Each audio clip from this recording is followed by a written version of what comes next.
First, I want to say a hello and warm welcome to everyone joining us today across different time zones to the Disrupting Colonialism and Biomedical Reductionism in Mental Health, Enhancing Equity and Protecting Human Rights webinar. Before we get started in this engaging and important discussion about disrupting colonialism, I must first begin by talking about colonialism by first acknowledging that for generations, our own government, the government of Canada, has rented, sold, and leased this land on which I stand to corporations who make enormous profits at the expense of First Nations people.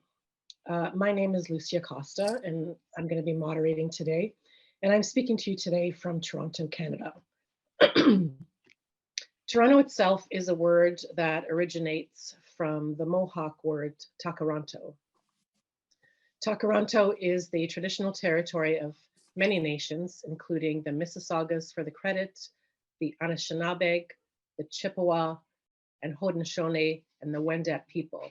And it's home to many diverse First Nations, Inuit, and Métis people. So this webinar today has been brought together by many incredible people that we don't have time to, in the interest of time, to thank, but I can say that we are really thrilled to have you all here today. And this is a second webinar in the series of 3 webinars that's dedicated to exploring mental health, disability rights, and social justice. The overall project is called Realizing Human Rights and Social Justice in Mental Health. It's funded through SSHRC, which is an acronym for Social Sciences and Humanities Research Council. This initiative is an international collaboration between Canada, Australia, and Kenya. Through our work, we've been exploring and investigating people's lived experiences of coercion and discrimination in mental health care. And we're basically trying to do this work to get us a little bit closer to more equitable, user-led social justice, human rights, and intersectional approaches. And anybody doing this work knows that this has been a long road. So today's webinar is sponsored by organizations that are part of this project. And I'm just going to take a minute to name them. TCI, which is an organization dedicated to the realization of human rights and fundamental freedoms for people with psychosocial disabilities. Eviance serves as a community-based knowledge hub on cross-disability issues for the purposes of producing research and knowledge that helps the disability movement in Canada. And the Empowerment Council, which is a service user-led education, research, and advocacy organization in Canada, and that's where I work. So to get us warmed up in today's webinar, we are going to first discuss the interplay between colonialism and biomedicalism, and its influence on mental health in the global south and the global north. We're fortunate enough to have 2 speakers kick us off. First, Marina Morrow, who's a professor at the School of Health Policy and Management in the Faculty of Health at York University. In her work, Marina uses critical mental health, MAD studies, intersectional approaches to better understand the social, political, and institutional processes through which health and mental health policies and practices are developed, and how social and health inequities are sustained in different populations. Dr. Morrow strongly supports public scholarship and the work of activism and the MAD movement and MAD scholars. She is lead investigator for this project, and we're lucky to have her today. We're also lucky to have Mohammed Ibrahim, who's an assistant professor at the University of British Columbia in the School of Social Work, and is currently principal investigator of a BCHRI team grant in building clinical capacity for frontline mental health clinicians in community settings. Dr. Ibrahim's other global mental health research includes supporting a World Health Organization's mental health and psychosocial support project in the context of peace building in Somalia. Before joining academia, Dr. Ibrahim worked in the health sector for over 20 years in community mental health in Kenya, refugee health in Médecins Sans Frontières at Dadaab refugee camp, SOS International in Somalia, and mental health and addiction in Kenya, Canada, and the US in acute and tertiary community mental health settings. So following about 20 minutes of this first panel conversation and dialogue, my valued colleague, Bagarvi Davar, is going to take us into the panel of second participants, and that's going to take us into even a more in-depth conversation about the impact of colonialism and biomedicalism, especially around the implications for work and activists. So you can find all the bios in the link that was sent. Before we get started with our first panel, I'm going to hand things over to our exceptional researcher and advocate, Richa Sharma, who's been really instrumental in bringing this webinar together for us today. So I'll pass it over to you now, Richa.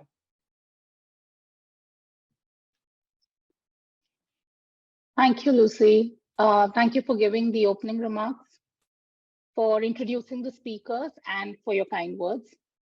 Hello, everyone. Good morning, good afternoon, and good evening from wherever you're joining us in the world today. Thank you so much for making the time to attend this session.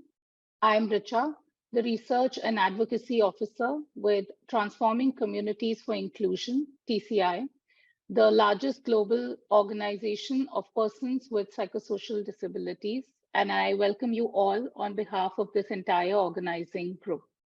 Before we begin with the session and the speakers, I'll take you through some of the housekeeping guidelines for this session. This webinar is being recorded so that participants who are unable to attend it live due to difference in time zones will be able to access the recording later. We are providing international sign language interpretation and closed captions for this session. To have access to the closed captions, please click on the CC button at the bottom of your screen. We also have Spanish, Mandarin, and Japanese translators for this session.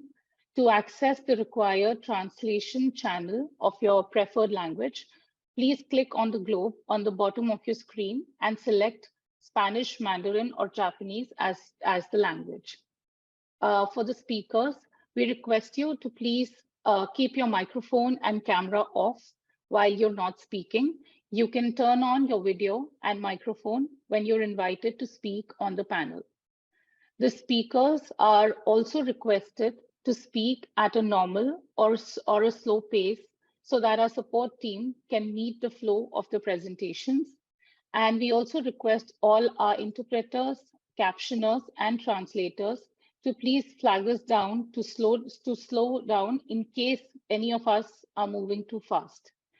During the event, for the participants, if you have any questions for the panelists, please feel free to type your questions in the Q&A box only, which can be accessed at the bottom of your screen.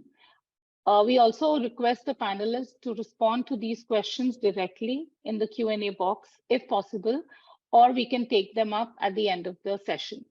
And for the participants, we are keeping the chat room open so that you can communicate with each other, introduce yourselves, share your thoughts, and all of that.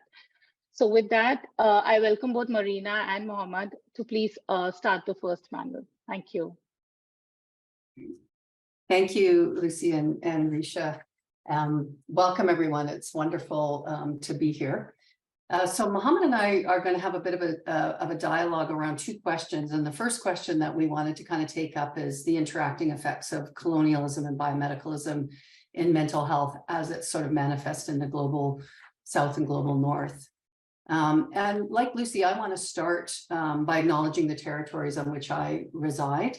I too live in the area known as Toronto, which, as Lucy has mentioned, has been taken care of by the Anishinaabe Nation, the Haudenosaunee Confederacy, the Wendat, and the Métis. And it's now, of course, home to many Indigenous people. And I just want to acknowledge the current treaty holders, the Mississaugas of the Credit First Nation. And in Canada, we do land acknowledgements, not just for symbolic purposes, but really to remind ourselves of our responsibilities to fulfill what are known as the calls to action coming out of the 2015 Truth and Reconciliation Commission. Among these commitments are the commitments to work towards decolonizing practices and support land repatriation. So I thought this is really kind of a good place for me to start in my remarks in answer to the question about these interacting effects of colonization and biomedicalism and mental health. I'm really just speaking from the context of what I know, which is the Canadian context, and from my own privileged positionality of someone who is white and non-Indigenous. So I want to give you just a little bit of background on the history of colonization in Canada to kind of set this up. So the Indigenous people of Canada were colonized by the British and the French. And the form of settler colonization that they enacted involved genocide, the actual killing and eradication of Indigenous populations. And it also involved a cultural genocide, which includes a reservation system, the banning of languages and traditional ceremonies, the institution of residential schooling, and something that's known in Canada as the 60s scoop, which saw many Indigenous children taken from their homes and placed with non-Indigenous families. As you can imagine, the lives of Indigenous peoples and communities have been incredibly impacted by this, both historically and in an ongoing fashion through continuing anti-Indigenous laws and policies. So here, I'm talking about things like the Indian Act and the child welfare system. The other kind of impact has been intergenerational trauma and profound anti-Indigenous racism and misogyny against Indigenous women. So really, any kind of discussion about mental health and colonization and biomedicalism and those interconnections, that conversation can't really happen without an understanding of this colonial history. Now, while this history is foundational to Canada, it's also important to acknowledge that Canada also has other histories. So for example, we have a history of Black slavery, a history of anti-Semitism and anti-Asian laws and actions. So here, historically, I'm thinking of things like the Chinese head tax, the Komagata-Maru incident, et cetera. And the legacy of these things, of course, continue in anti-Black racism, anti-Asian racism, anti-Semitism, and Islamophobia. And these are manifest, of course, in the context of mental health, disproportionate police violence, criminalization, and poverty. And these discriminations, of course, exist and overlap with other forms of oppression, like sexism, poverty, transphobia, heterosexism. So it's really within this context that biomedical psychiatry functions. And biomedical psychiatry is really this idea that mental and emotional distress can be understood as solely linked to biology and as quote unquote diseases of the brain that can be treated by medications. And it, of course, also includes increasingly the search for a genetic component to mental illness. Now, biomedicine in and of itself is not really the problem. The problem is the way in which it's come to dominate Western thinking about mental health, to the point where it's become almost, I would say, dogmatically ideological in the ways that it's entered numerous spheres of life as an explanatory framework. So essentially what this means, biomedicalism and its classification system, which is the Diagnostic and Statistical Manual, in this kind of rigid application of sort of biological and natural science principles to mental health, means that there's no space for a discussion of how social and structural conditions like colonialism, sexism, racism, and poverty impact mental health. So all those explanations have been pushed to the side.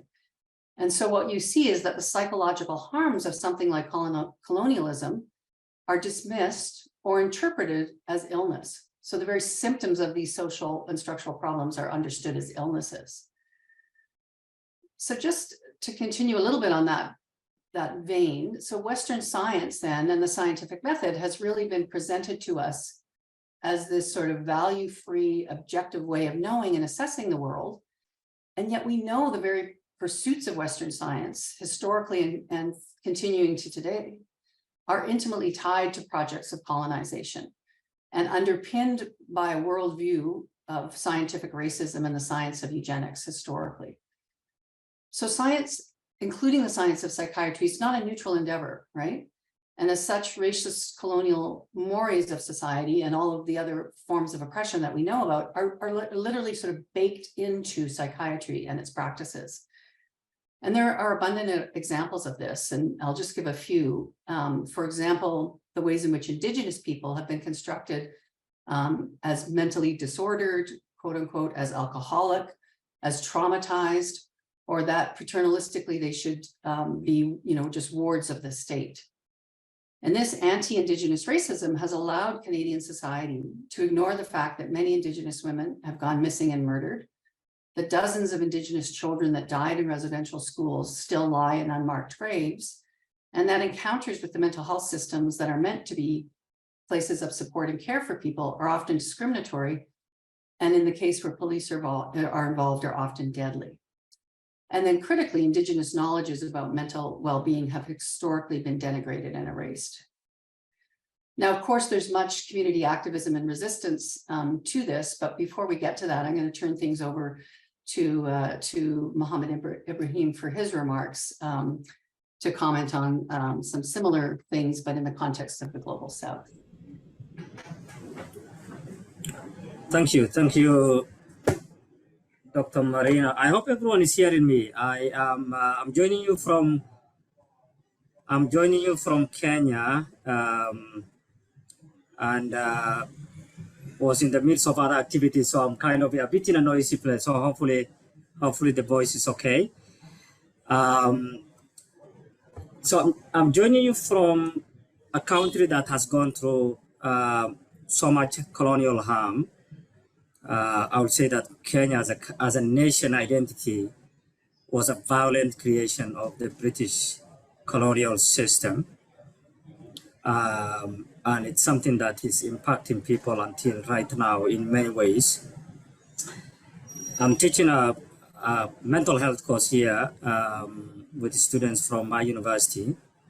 And one of the things that we have been talking about is how colonial laws and regulations are still being dismantled after 60 years of independence and slowly being changed. And one of them that now civil organizations are working on and are pushing, and some have actually gone even to court, is decriminalizing suicide attempt, which has been in the books in the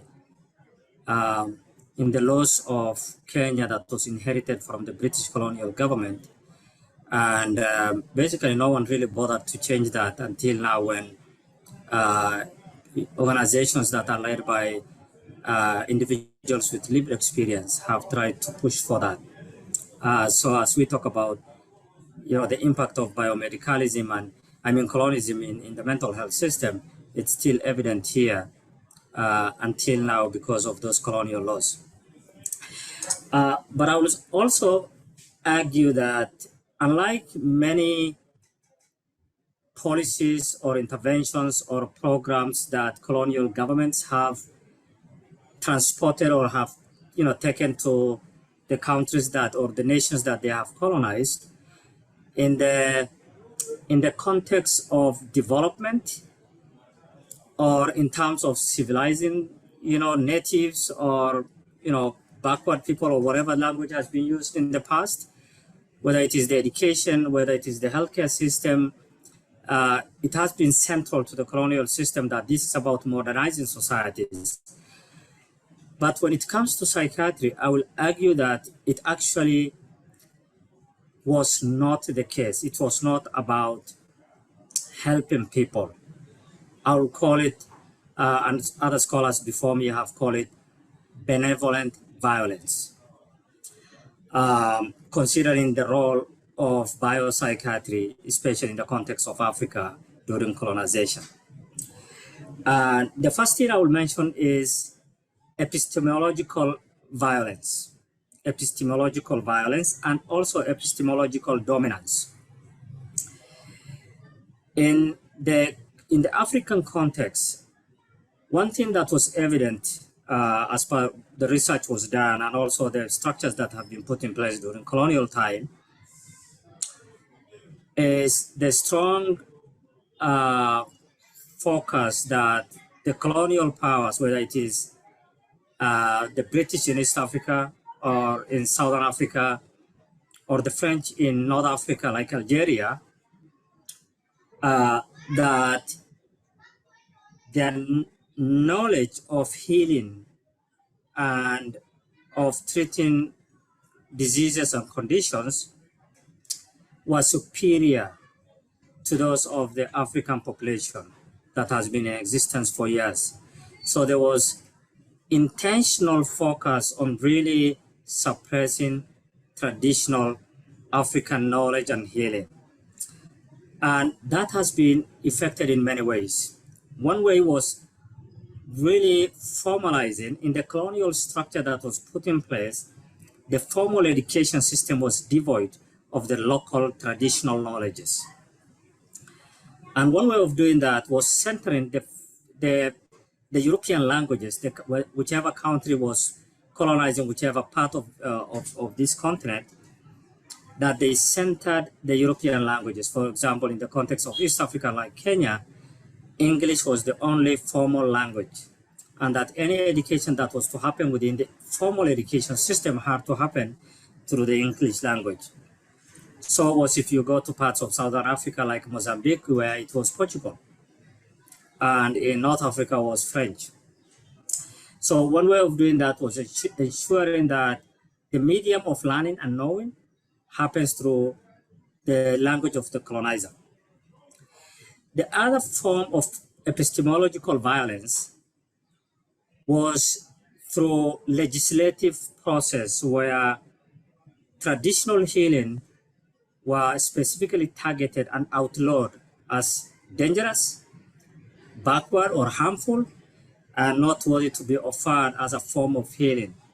So with that, traditional healings were, wrapped up together and declared to be a witchcraft. So there will be laws in different parts within the African context, but also as far as New Zealand, where we had the Witchcraft Suspension Act. Essentially, the outlawing and banning outright any traditional healing. In the Canadian context as well, we have seen, of course, outlawing indigenous cultural activities like potluck, powwow and other cultural activities during during colonization as well. So that, if you look at it, from a theoretical framework, this was epistemological dominance, but also epistemological violence. The other aspect in the context of Africa was where biopsychiatry and the knowledge of biomedical psychiatry was used to justify colonization. How did this happen? So if you look at the classification of psychiatric disorders, we know about the DSM that has been evolving over the years. During colonial time, colonial practitioners, colonial psychiatrists practicing this part of the world will make up psychiatric diagnosis to justify the continued oppression and colonization of individual, communities in this part of the world. So to give you an example, in the Kenyan context, there's a massive psychiatric facility that was, colonial lunatic asylum that was also hosting a huge research center where a lot of research was done around behaviors and the intelligence of, the colonized population. And they came up with specific diagnoses such as bradyphysia or amentia, which essentially means is a diagnosis of backwardness or lack of intelligence, that kind of thing. So essentially, using the framework of psychiatry, or biomedical psychiatry, what psychiatrists and researchers from the colonial system came up was diagnosis that justify that these are people who are really backward or maybe they even lack intelligence. So because of that, they need to be civilized. They need to be colonized to benefit from Western knowledge and Western, civilization and that kind of thing. So essentially, coming up with pseudo diagnosis, using pseudoscience and eugenic research in terms of really backing up the rationale for colonization as well. So in that sense, unlike, for example, immunizations for diseases like tuberculosis or polio and that kind of things, or treatment for malaria and that, psychiatry was different. Psychiatry was essentially there as a tool, a colonial tool. It wasn't about treating any condition. It was about coming up with pseudo diagnosis and using that for continued colonization. The other role of biopsychiatry during colonial time was also as a tool for suppressing the freedom movement that was taking shape during those times. So, for example, in French North Africa, during the French-Algerian War, interventions that have been used to treat, quote unquote, treat mental health conditions like ECT were basically used to interrogate captured freedom fighters during the French-Algerian colonial. So they will be given direct ECT, which essentially means electroconvulsive therapy without analgesia, so that you can imagine having all those electric currents going through the head and the brain of someone and the convulsion that comes out of it. So as a torture, basically, we have seen during a bit of that during the Iraqi American invasion of Iraq, where psychologists were part of the interrogation during the detainees in Abu Ghraib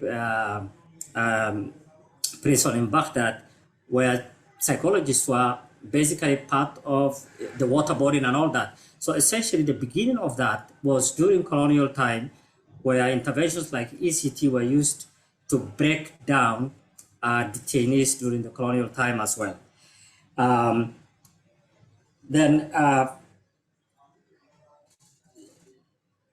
the other thing I will, essentially, so to finish up this, what I will say is that in the context of this part of the colonized world during that psychiatry was not a benevolent medicine, but rather, quote unquote, a benevolent violence. So essentially it had no role in the healthcare system other than being just another powerful tool for colonization as well.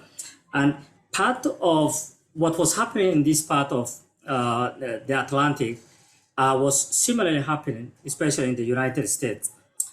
During slavery, there is a number of scholars that have written about this, that enslaved individuals who were attempting to run away for their freedom were also diagnosed with psychiatric disorders, and the treatment was actually whipping them. So, one of the scholars, Jonathan Meisel, wrote about it extensively in his book called Protest Psychosis, How Schizophrenia Became a Black Disease, and he has mentioned quite a bit of this. But also fast forward during the civil rights movements in the United States, where psychiatry also came into play and has been used to describe the civil rights movement as some crazy individuals who are psychotic. And therefore psychiatry, institutionalization of those individuals also was part of the strategy to contain the work of the civil rights movements.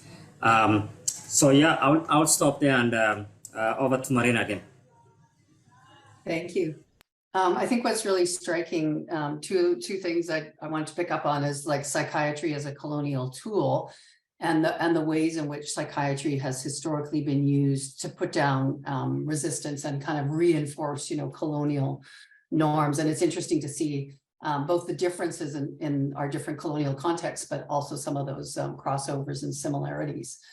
Just briefly, I wanted to outline a couple of sort of resistance movements historically and contemporarily that are challenging some of the things that we've been talking about. So historically, resistance movements in this area have always come from people who have been or are experiencing the harms of psychiatry. So really from the sort of grassroots movement. And this is so sorry, I'm so sorry to interrupt in between, but the Spanish translator, I think you have joined in the English channel.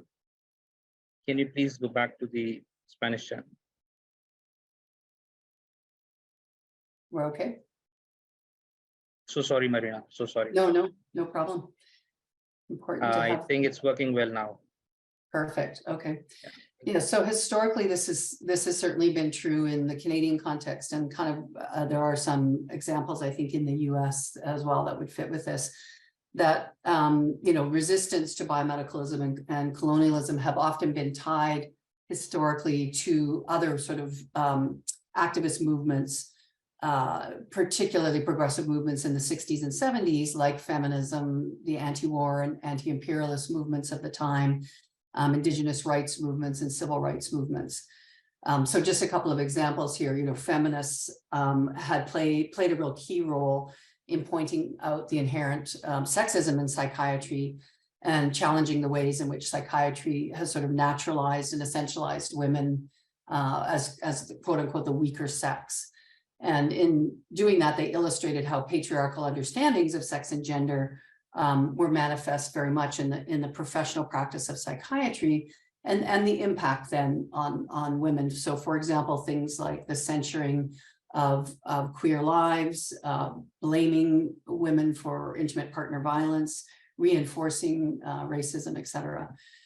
And so from this, of course, came numerous protests and books and art, all of which began to push for reforms in mental health care, including the introduction of things like women-centered and trauma-informed care models.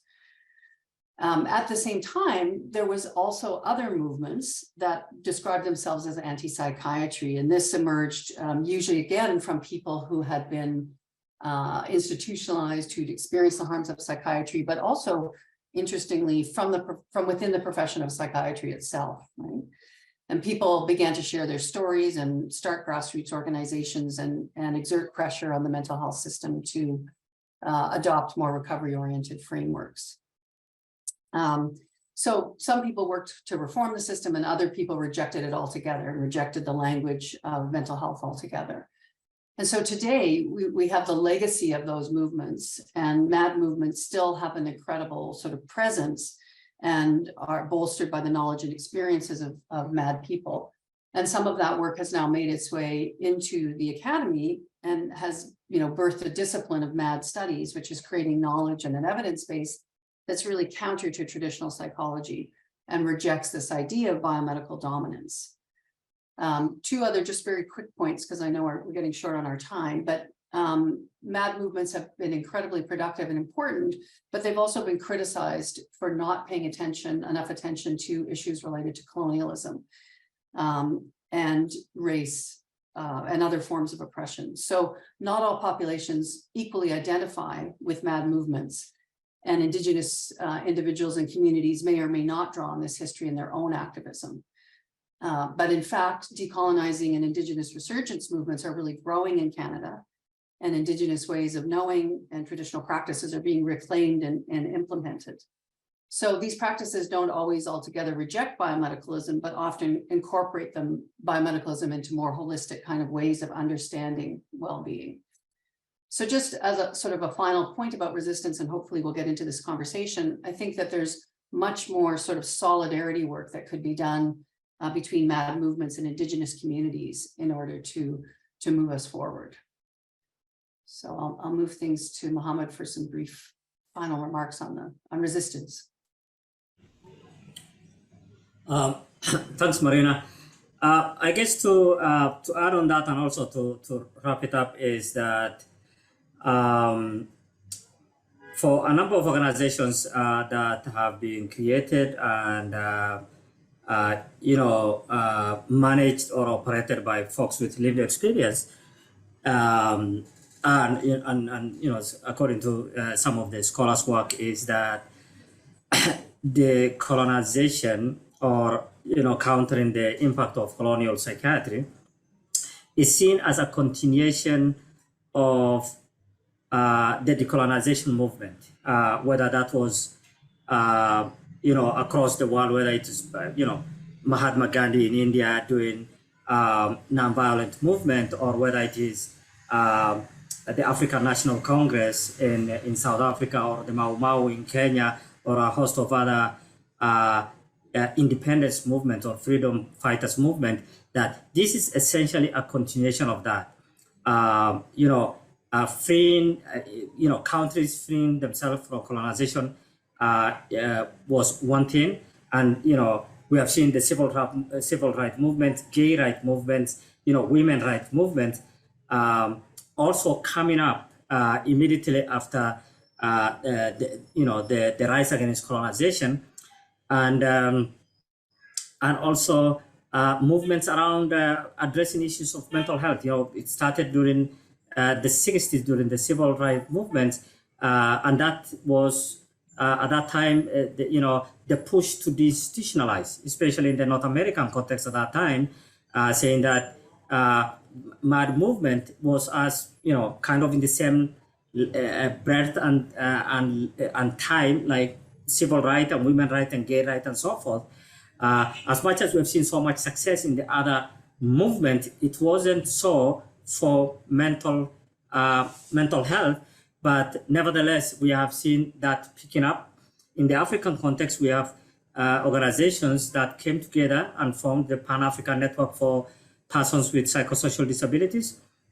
And because of those organizations across the African continent, we are seeing colonial laws being challenged. For example, Nigeria just changed their colonial lunatic act just last year, thanks to movements by folks with lived experience. And in the Kenyan context, we are seeing that push to decolonize, to decriminalize suicide and other, colonial structure. We just had the mental health of Kenya amended, and it took a couple of years, and organizations, service user organizations were part of that to really push.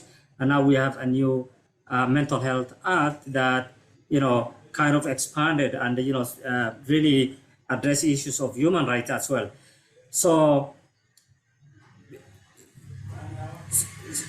essentially, what we are seeing at the ground in different parts of this part of the world is really the central role of service user organizations and individuals with lived experience, saying that nothing without us, about us, and really pushing and trying to expand the landscape when it comes to mental health services and what that could mean. Thank you. Over to you. That was incredible and so important. Thank you so much, Marina and Mohammed, for taking us through that and also giving us that important ending about the resistance and activism that's going on. And so with that, I'd like to introduce our next moderator, who's going to take us through the next 30 minutes of conversation and take us deeper into this conversation about colonialism and biomedicalism. My colleague and friend Bhargavi Dalvar is a psychiatric survivor with a vision for inclusive communities. Bhargavi started the Bapu Trust in 1999 and is the first survivor-led organization in India and among the earliest in the Asia Pacific region. She has served on many things, including the board of the World Network of Users and Survivors of Psychiatry. She's played an active role during the days of the Convention of Rights of People with Disabilities, drafting legal harmonization and movement building activities in India and the Asia Pacific regions. She's published on gender, colonialism, psychiatry, disability rights, and community inclusion. And I just want to take a moment to say, please go and read Bhargavi's wonderful writing. And she has extraordinary faith in the power and resourcefulness of communities. With this confidence, Bhargavi convened TCI in 2013. And TCI, as I mentioned, is a partner in this project. and it's now a registered global organization of people with psychosocial disabilities, users and survivors of psychiatry, and persons with intersectional neurodiverse identities, other than those fated with finding themselves as labeled unsound and mad or crazy. So thank you so much, Garvey, and I'm going to take it over to you to guide us the next section. Thanks a lot, Lucy. Thank you, Marina and Ibrahim, for that very stimulating session. It was so good to hear about colonialism in the Kenyan and the African context. And really happy to join this second webinar. We have, I really enjoyed being part of this initiative of MAD activism, realizing human rights in mental health, and brought a variety of speakers into this platform and a variety of activists. It's been a delight to be here. Thank you so much. I have been a mental health activist for 3 decades from the Global South. I've had the opportunity to meet some amazing, inspiring leaders worldwide, from whom we in the Global South have drawn our strengths and confidence in our identity, first as persons who survived psychiatry, and with the growing influence of the Convention on the Rights of Persons with Disabilities, making a choice to take on the identity of persons with psychosocial disabilities. The perspective of reparations, redress, resolution is in recent times being applied to institutionalized persons as well, as international bodies, particularly the United Nations, start to define us as a historically oppressed group. Of course, the colonial thematic is a big part of this redefinition and a big part of the decolonization which is happening, especially in the context of institutionalization. To persuade different stakeholders to see us as historical victims of oppression, we have started a ritual of paying homage.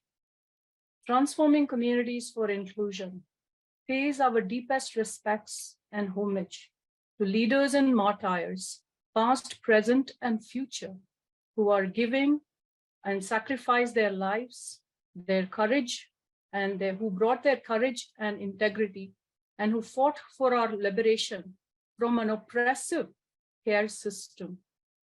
As Marina said, this acknowledgement will, we hope, will help in bringing the truth to power of lives of persons who survived psychiatry and who survived institutionalization. The recently adopted UN guidelines on deinstitutionalization, including during emergencies, and the overall human rights ecosystem driven by the CRPD, is a decolonizing instrument and does propose that survivors of institutionalization, including, of course, survivors of psychiatry, be allowed their voices to be heard and validated through truth commissions, among other provisions. As Lucy said, our movement is inclusive of persons who are deemed to be of unsound mind, mad persons, the insane, the lunatics, and so on. And such words continue to haunt and ghost us in our day-to-day lives in the Global South. And changing of law from these words to persons with mental illness has not changed the benevolent violence, so to speak, that is inflicted upon us. Such identities continue to be heard and fostered, much to our humiliation and loss of liberty and life. They exist and impact our daily lives negatively and hazardously. This shows the level of marginalization, exclusion, violence, inhuman, cruel, degrading treatments meted out to us by society at large, and more importantly, within the mental health care system. It is my deep pleasure to introduce to you the second panelists, Silvestre Barragan and Kim Vichera. They are both activists of many years Silvestre is from Latin America and Kim is from living in Berlin now. So to briefly introduce them, Kim Vichera, they are a white, trans, non-binary, post-East European migrant. They are 38 years old, living in Berlin. As an artist and activist, they engage with social lines of conflict in the form of sound installations, performances, workshops, a curator of exhibitions, and co-editor of book publications. They are a part of the editorial board of an anthology of radical critique on psychiatry in German. Gegen diagnose. Please, Kim, my apologies. I'm sure that I will get these terminologies wrong. The member of the IDHA in New York, INTAR, Heroines Wave, New Health Movement, and since 2005, they work in the Anti-Psychiatric Institution, Weglauf Haus Villa Stockley in Berlin, Germany. They are able-bodied, come from lower middle class, and they are part of the middle class. They have their own experiences with crisis, and they are a care leaver. Very welcome to this session, Kim. We are delighted to have you again in one of TCI's webinars. Looking forward to engaging you with our conversations today. Silvestre Barragan is Colombian and is the co-director of ALCE. It's an acronym in Spanish for Abolition of Punitive and Confinement Logics. Silvestre is expert by experience and is a survivor of psychiatry.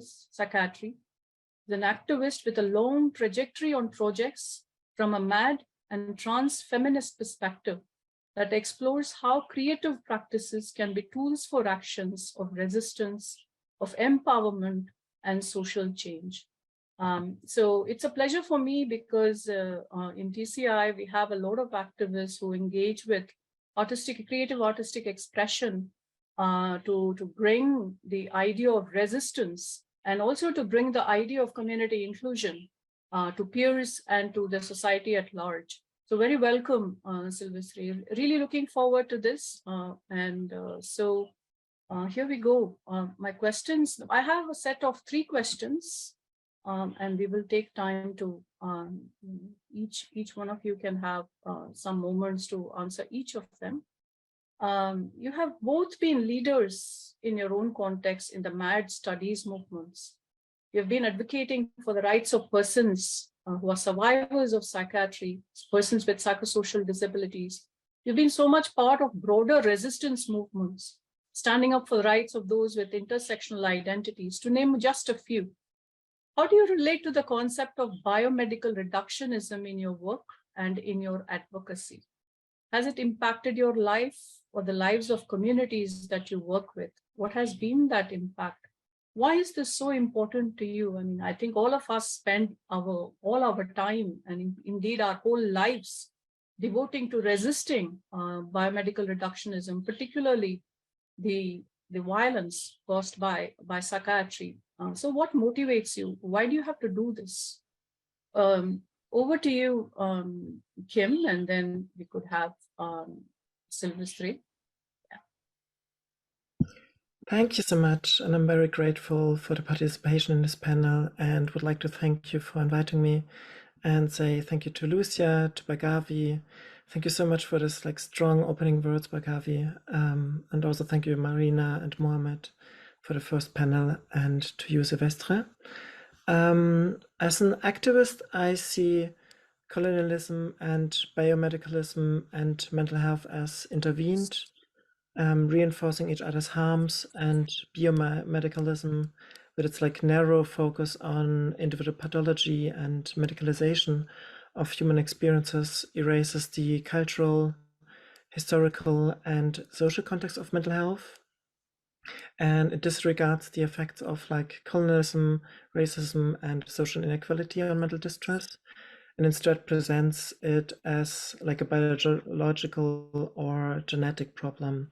So does colonialism and biomedicalism both preserve a view that like the global north knows best and can provide solutions for the global south without recognizing the diversity of knowledge and practices within communities?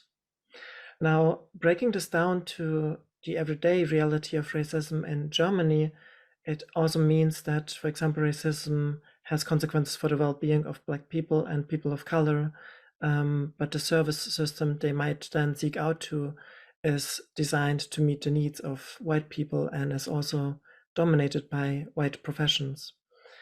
This means that the mechanisms and the effects of racism and discrimination are thus rendered invisible. And for example, the difficulties of a refugee can only come from the country from which they fled, but not from the racist exclusion on the ground which they experience in Germany. And pathologizing then makes it even more difficult for people to address racist experiences they make in the context of healthcare in Germany. For example, if an undocumented person does not have health insurance, this is individualized instead of seeing the structural violation of the human rights in this case. At the same time, refugees in Germany face the question of whether to self-pathologize in order to obtain a residence permit based on then this illness or like a sick state. This also leads to a situation in which, for example, queer refugees have to prove their sexual identity in the asylum procedure. The colonial racism of predominantly white patriarchal medicine is like deeply woven into these psychopathological categories. They were like never neutral. For example, also the recognition of diagnosis is immensely important in order to obtain a residency permit in Germany. Thus, on the one hand, Black, Indigenous, and people of color receive a psychiatric diagnosis faster than white people, but the receipt of rights, especially the need for protection, can be quickly revoked in order, for example, to deport them. There's also the unequal treatment in the assessment of criminal offenses in Germany. For example, white people are individualized and excused, and Black people then and people of color are judged directly from, like as a whole, from the cultural, national, or religious standpoint. Perhaps so far. Thank you so much.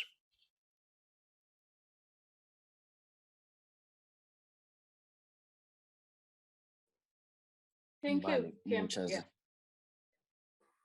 muchas gracias, Kim. Yo voy a leer. Thank you, Kim. Mi ajuste razonable porque me pongo I muy am going to nervioso y read quiero because it's abordar muchas a cosas. reasonable adjustment. I get some nervous. I get a little nervous, so I want to be able to read the complete statement. Thank you for this space. It's an honor for me to be in this space. And I want to thank all the time and work of the people that have created and bring this panel together. My name is Silvestre Barragán. I am the co-director of ALCE. I'm a trans person, expert by experience and survivor of psychiatric violence. I would like to begin by bringing to the space the definition of ableism by Talila Lewis, an African-American disability activist who says, ableism is a system that places value in people's bodies and minds based on socially constructed ideas of normalcy, intelligence, and excellence, which in turn are deeply rooted in racist, eugenic, imperialist, colonialist, and capitalist notions. This form of systemic oppression leads to individuals and societies to determine who is of value based on appearance or the ability of produce, reproduce, succeed, or behave. It is important to note that it's not the need to identify as a person with disability to experience ableism. I bring up this definition because it has been quite enlightening to explain to me and other people how psychiatrization and normalization works outside of mental health architectures or medical science. What we know today as biomedicine or allopathic medicine comes from the modern Western construction that has centered whiteness and its corporeality as the logos and center for defining the world. world. In this way, psychiatric apparatus has constructed and reproduced the ideological model from its knowledge and practices, and these in turn have been culturally replicated. How has this done so? From biologicism that has endowed with medical truth what we know today as normal, which translates into building narratives from biology and legitimized from medicine to hierarchize some bodies and experiences over others. We can see this in discourses of racialization, eugenics, the pathologization of non-heterosexual sexualities, who are described as deviant, the pathologization of trans bodies, or in interventions on people with disabilities based on normalization. In my case, this was very clear from the beginning. When I was locked up, I lived it by being a lesbian. Therefore, many of the punishments and treatments I received were related to it. For me, it was very violent to be locked up, and it was insulting to see how the first line of my medical history listed my sexual orientation and an explicit note of my appearance. Why should my sexual orientation be significant for an institution that is supposed to check my body from a medical knowledge and grant me wellness? The metaphor that we live today with respect to biomedicine and mental health is based on biochemical imbalance. In this way, there has been created a series of drugs to supposedly stabilize these chemicals in our brains. We can go even further back in time to see how the attribution to the mental health about non-normative manifestations of perceiving and expressing the world, coming from the construction that the West has made on humanity, from the body-mind division, where rationality has been imposed to us as that which defines and makes us human beings superior to other living beings. What is to be human? It is not an objective category as science makes us think. Rather, it is the modern subjectivity par excellence. It is a man, a white man, heterosexual from the countries of the global north, upper middle class, Christian, able-bodied, and urban. Otherwise, we are people to be adjusted in relation to this subjectivity. This is the bias under which we think and practice of what is today understood as mental health. To this end, I would like to briefly narrate some aspects that give substance to this assertion. I will begin by citing the origin of psychiatry as we know it today, as researchers of the nervous system. Since this form of clinical practice was created under the torture, confinement, and study of women with the invention of hysteria. Hysteria was the form of pathologizing the feminine because the human is defined by rationality, and this is a masculine quality. Women were and are signified as savage, to be dominated, and any insurrection to feminine submission must be punished. Hysteria comes from the Greek word hysteria, meaning womb.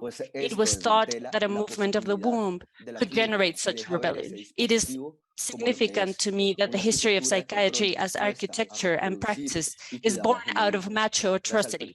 For this dismantles the positivity of the clinic, and let us see the device for what it is, an architecture of control, ready to reproduce and care for humanity.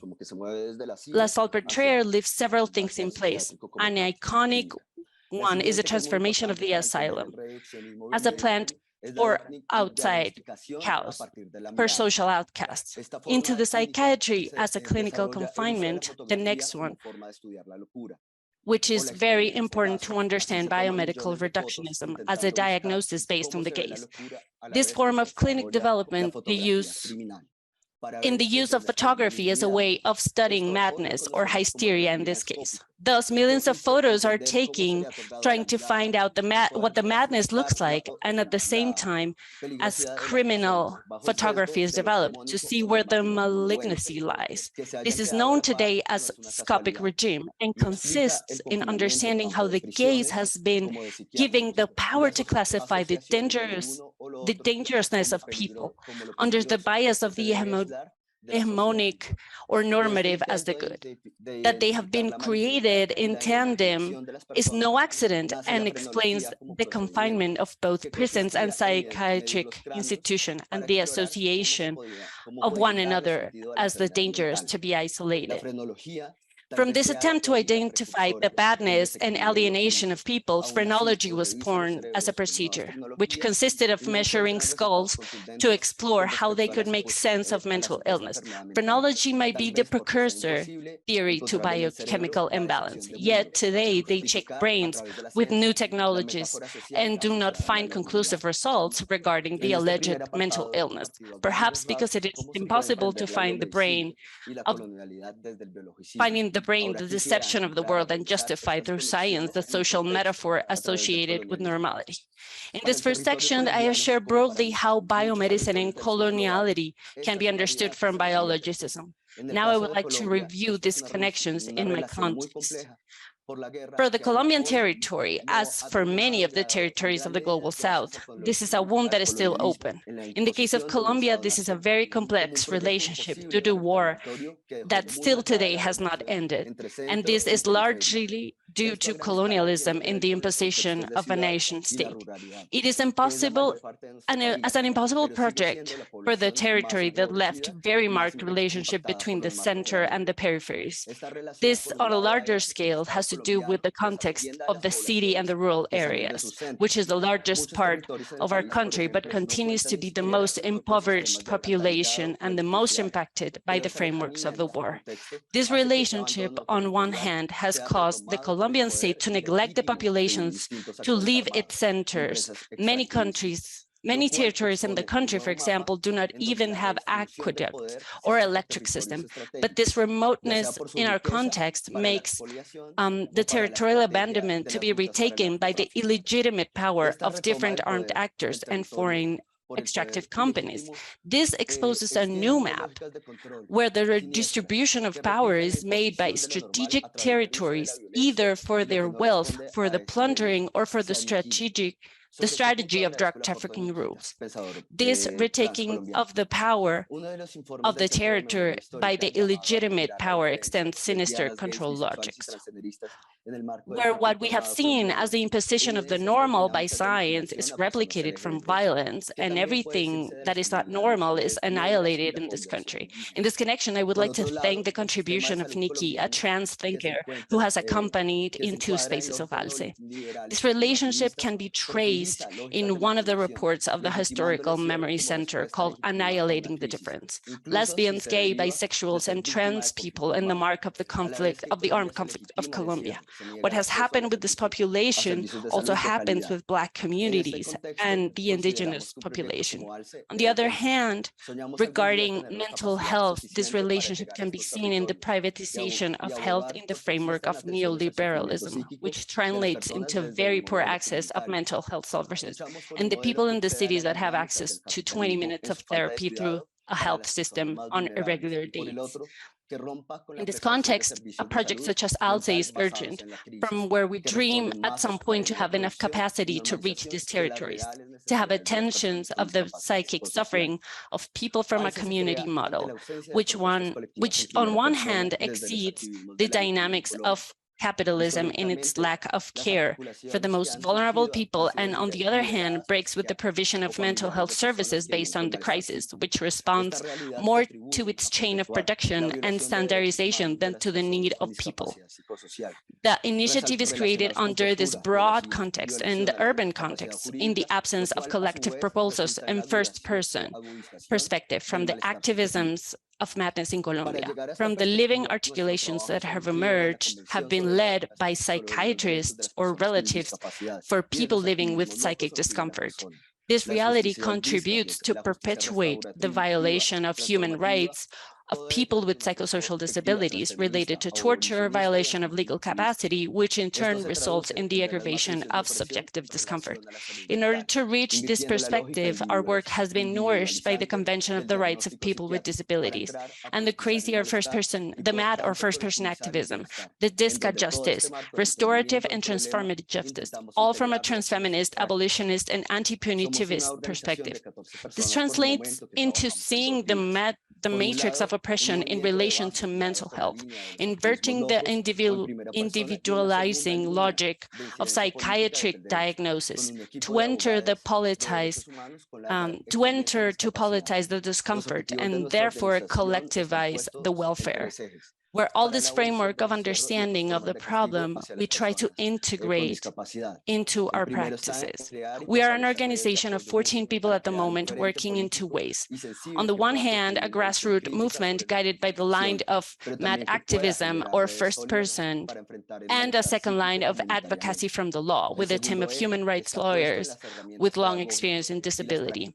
The objective of our organization is based on three axes: for the abolition of confinement and other forms of punishment of people with disabilities. The first one is that we create and strengthen networks of mutual support to create a political and sensitive front that can build a critical vision on normalization, but also that can generate solid networks to face psychic discomfort in the community.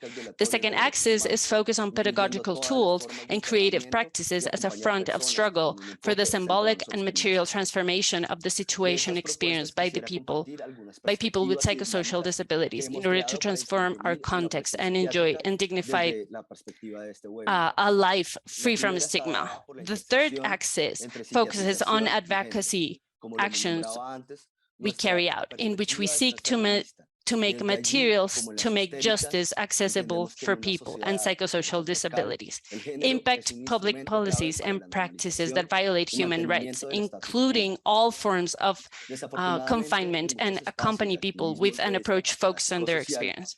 From this proposal, I would like to bring to the space four perspectives and dynamics that we have created to intervene in psychiatric oppression from the perspective of this webinar. The first one is giving by intersection between psychiatrization and gender. As I mentioned before, our perspective is transfeminine. And from there, as in hysterics, we understand that heteropatriarchal society, in a heteropatriarchal society, gender is a key instrument for the normalization and maintenance of the status quo. This intersection in many spaces of psychosocial disability activism is taken as the diversity of the group in a tokenistic way. But for us, at a line of action, an example of this are two workshops we did on trans depathologization. In the first one, we reviewed how the diagnosis of gender dysphoria has permeated the culture, an issue that in the most recent social phenomenon has strengthened the anti-rights and trans hate discourses, in the defense of the nuclear family and cis heterosexual, and in the defense of feminism from the biologization of the female subject as the center of the movement. In the following workshop given by Nikki, we focused on inverting the logic of the diagnosis of gender dysphoria that psychiatry of the wrong body makes from the absence of cis normality, in order to invert the celebration of the corporal and subjective production that trans people make. The following proposal is being elaborated after having carried out the crazy maps of the Icarus project, where relationships and their impact on subjective discomfort are reviewed. In it, we could notice how the relationships are closely linked to precariousness of life for psychiatrist people. And for this, we're going to have some cycles of solidarity, economic and peer support. Yeah, thank you so much. Yeah, sorry. Thank you so much. We had, we would also like to process all the amazing things that you said. I think for me, it was the first time I've had a chance to listen to a detailed narrative from Colombia, and in fact, from the Latin American movements. It has been quite a journey with you today, Silvestre, even though we know your work, to actually see what is the evolution of language critique and discourse that you and your peers at ALSI bring to our movement. For me, it is sad, and I know that Kim is also involved in subverting the language of resistance using creative arts. So we would love to hear from them as well. one of the things that stayed with me through your presentation, Silvestri, is it resonates a lot with the situation in the global south, the neoliberalism that you talk about, the privatization of the mental asylum culture, where people are getting picked up by private parties and put away for a long, long time. This is happening a lot in some countries, particularly in countries like India, which are rising economies. And also to see the struggles of having to resist the existing care system, which is supposed to give us good models of support, psychosocial support. However, we are left to invent these for ourselves. We have to talk about communities, not psychiatry. We have to talk about support systems, not psychiatry. They do their thing, and we have to run from them.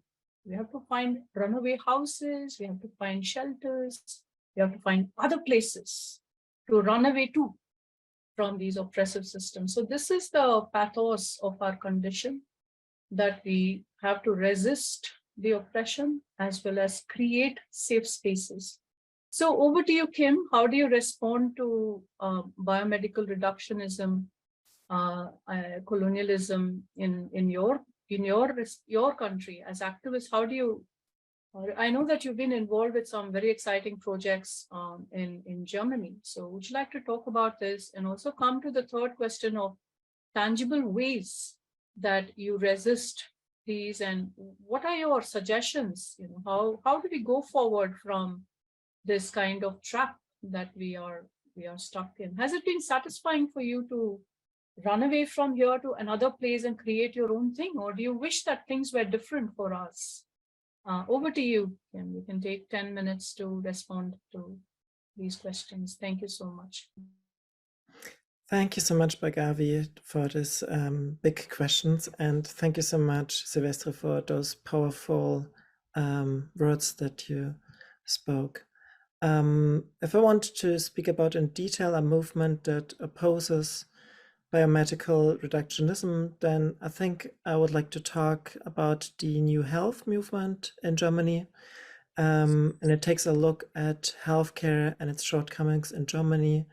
It was inspired by the historical health movement that was active in West Germany in the late 1970s and 1980s. And its members are Julia Bonn, Aline Buchberger, Huang Nam Nguyen Thi, Pascal Vigine Rotter, myself, and Inga Zimprich. And this New Health movement aims to encourage people to practice making demands, to reach out, to connect to other groups and their struggles, to inform us about their needs and perspectives, and to form alliances for making all the intersecting demands then heard.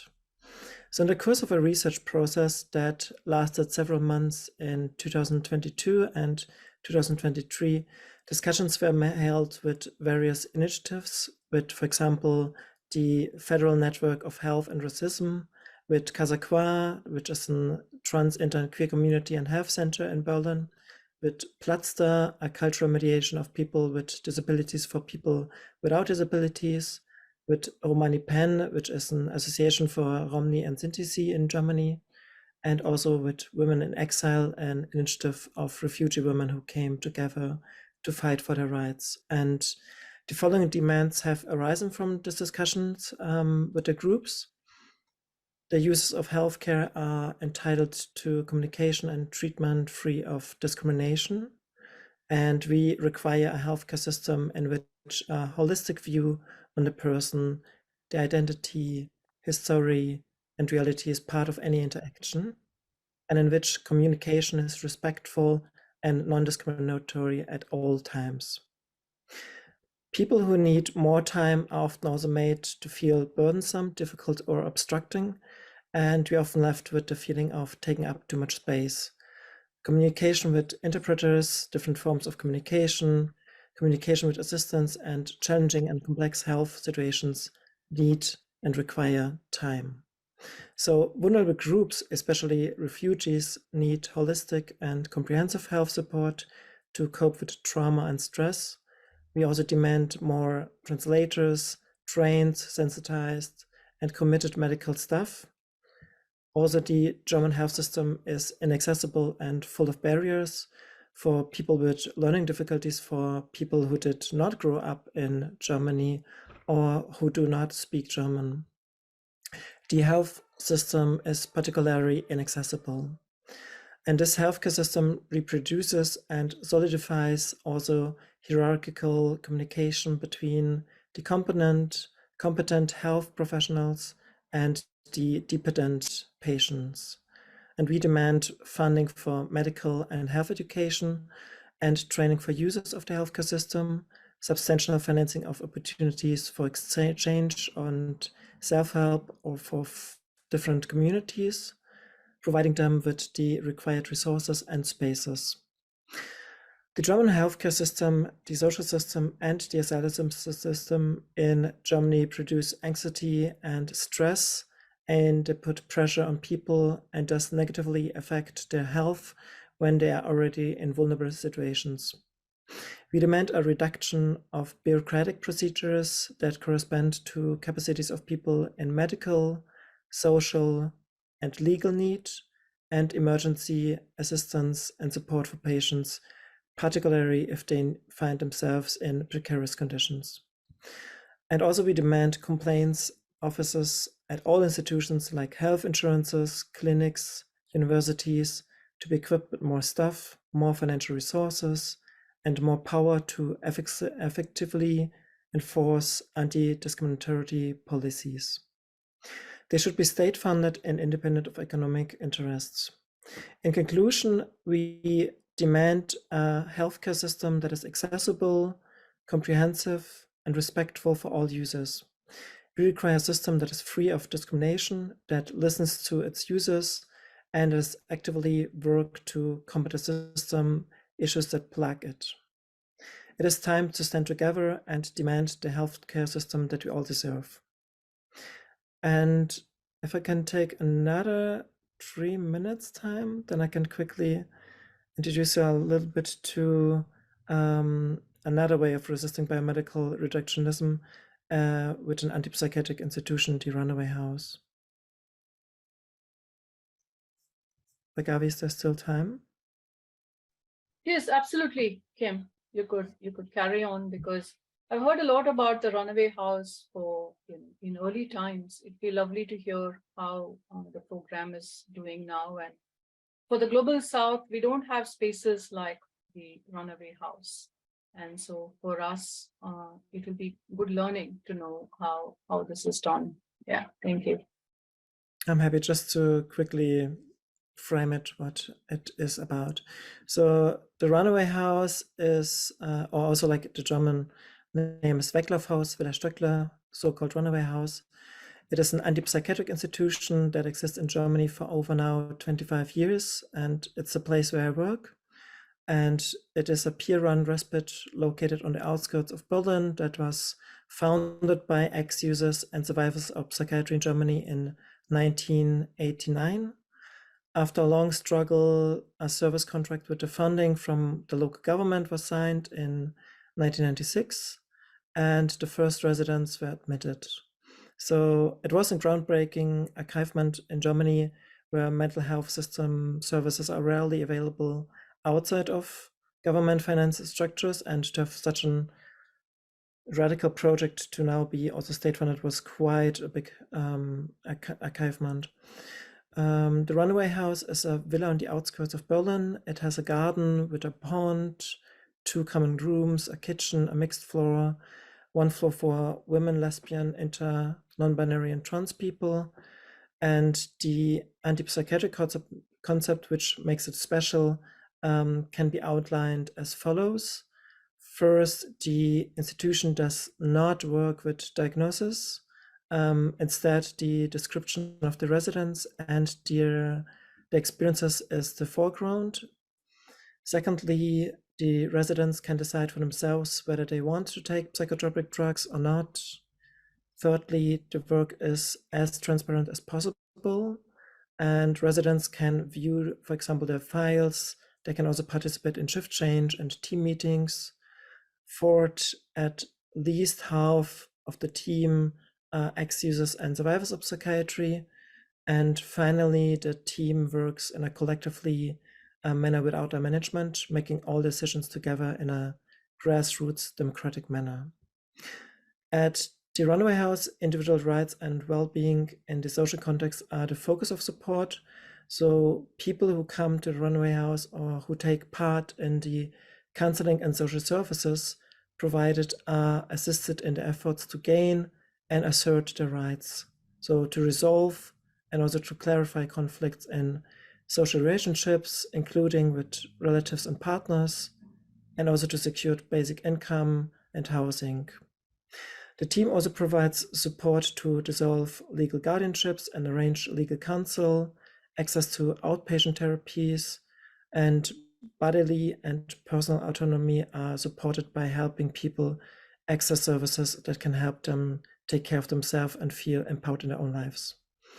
In conclusion, the Runaway House is a model for how mental health services could be provided in a way that prioritizes individual rights and well-being by focusing on the social context and providing support to people in their efforts to gain and assert their rights.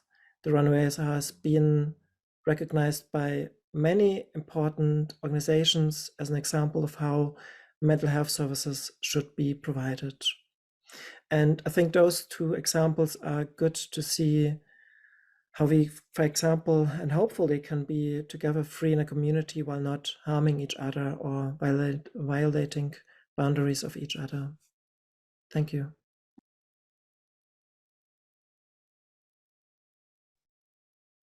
Thanks a lot, Kim. It was great to hear about the Runaway House. There are clubhouse models that we have heard about and have had described from the high income countries in the Asia Pacific region, particularly China, Korea, some of these places, possibly also Taiwan. Friends from Taiwan have joined us today. So perhaps these models exist which come close to the Runaway House. But the legal systems in our countries are not as strong as they are in the global north. And I hope that they will never be. People really don't have the fear that the institutional authorities will, somehow chase and find them and then take them back into the institution, which we have heard about in some terrifying ways in some European and other countries in the global north. So we don't have them here yet, but the concept of benevolent violence has stayed with me. I do not agree, of course, that violence caused by psychiatry is only in the past. It continues into the present. It is not often benevolent. It is violence, as you name it. It is violence, period. And that needs to be addressed by all stakeholders, the policymakers, the states parties to different conventions, the psychiatrists, all of them. There are some questions in the panel. You can see the questions in the question box. There is one which is by someone who is asking, I support decolonizing mental illness, but I have been taking psychiatric medicines. They have been somewhat helpful, of course, with all the issues that come with it. I feel terrible sometimes because I'm advocating for decolonization, but also relying on Western medical practices. Would you mind sharing your experiences dealing with this dilemma? I think it's an important one, and it applies to a number of us who do depend on medications, but who are resistant to the oppression of psychiatry. So would any of the panelists, Marina, Silvestre, Kim, would any of you like to respond to this? You can switch your videos back on so that we can have all the panelists on screen. And if anybody would like to respond to this, that would be great. No puedo encender la cámara. Pues sí, podrían. Yes, so regarding medicine, with medicine, I think that in present time, the two things, the biomedical vision and the one of activisms is there. Biomedicine is applied to the times of capitalism, and it works in a faster time, in a shorter time. So to think in tools that are based on people, it's something that depends on the person, but also taking into account the times of people. We have to take account all of the alternatives from a holistic perspective. This takes a longer time, and we need to understand that we need to get out of the framework of the crisis and to provide ourselves with wellness, a constant wellness, not only when we're in crisis or feeling unwell, but how is this the panorama, and how do we need to adjust depending on what we need? So for example, if I say I need to work, how am I going to go through the crisis? Maybe I need medication to deal with my stress, but if I have more time, maybe I can take some other tools.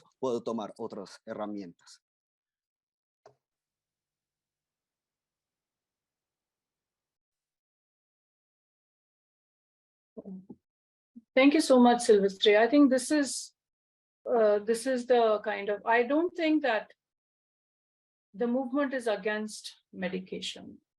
It is against the oppression that comes with it. It's against the coercion which comes with it. It's against the institutions that are very close by to us when we enter this system. On the other hand, there are several other systems of wellness that we can address. Resistance is a form of wellness for some of us. When we establish a lifetime of resistance, either through soundscapes or through artistic expressions or through narrative poetry, whatever it is, or through political action, that could be the pathway of wellness for some of us. So there are different options. And I think that the point that Silvestre made of titrating those options so that we choose, so that is the primary foundation on which we build our choices and resolve our dilemmas. So Kim, would you like to talk? Marina, would you like to come in here on this question of, we do decolonization, but we also take medicines. Is there a contradiction there? Is there something to address? Well, I guess I could just weigh in on this and say that, I think that we live within, I think one of the biggest issues, and something that I think each of the panelists have raised actually, is this move towards this run away from psychiatry and the move towards alternatives to psychiatry. And of course, the degree to which this is important will depend on, where you're located, because some people in the chat have also made the point that in some instances, people don't have access to any kind of services, right? But I think that that piece is so key, and that we're in a place where we need to start building, like from the perspective of research, building an evidence base that supports the alternatives that we know can be so powerfully supportive to people. But in the interim, we only have the tools that we have, right? And so if medications and hospitals, are the dominant response still to mental distress, then those are the tools that we have. And I don't think people should feel bad about that, or about using those, because that's what's at our disposal, right?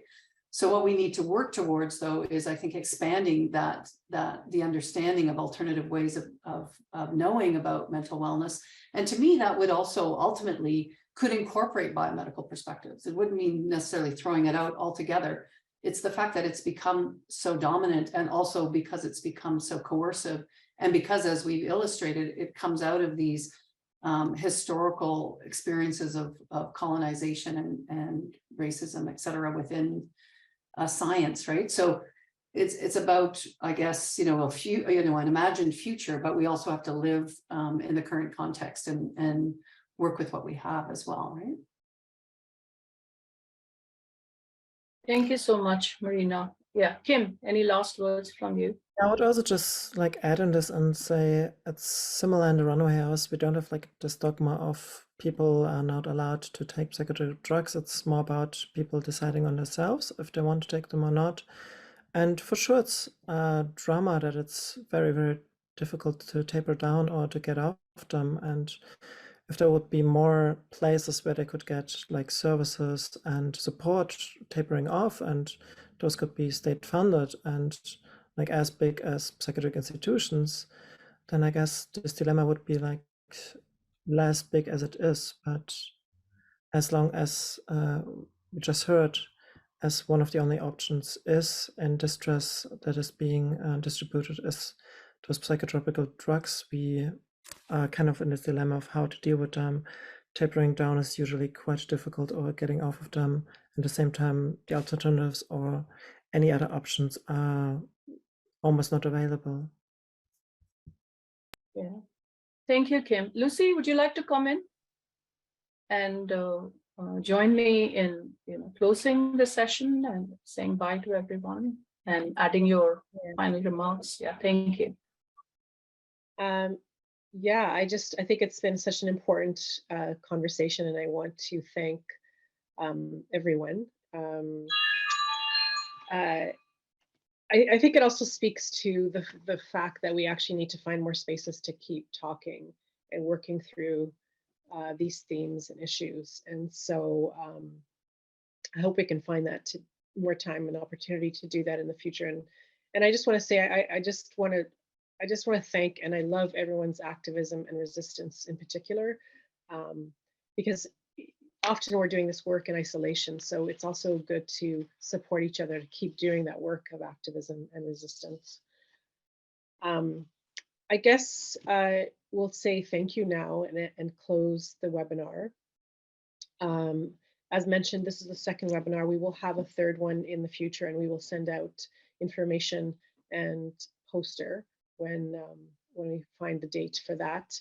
But also for everyone that has registered for this webinar, please remember that it's been recorded, and we will share the recording so that you can share with others who are perhaps unable to make this time, and it will also be available in 4 languages. So unless I'm forgetting anything else, I think that I just will say thank you to our guests, our moderators, our interpreters, and also to the audience that made time to come and listen to us today. Thank you so much. Thank you, everyone.